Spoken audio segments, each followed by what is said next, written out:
युवराज।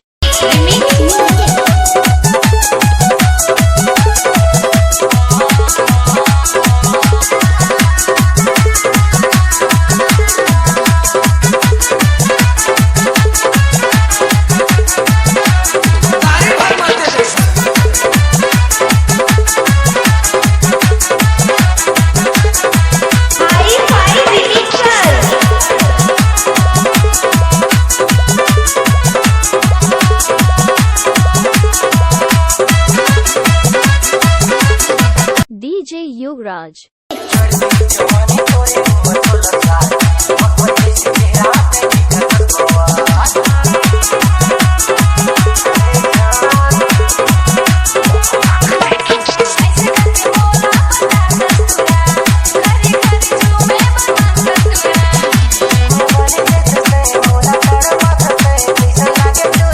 DJ युवराज भाई production. अरे कैसन लागल बताबे?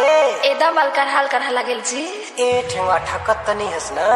I love you Sandeep. ये तो ला कैसन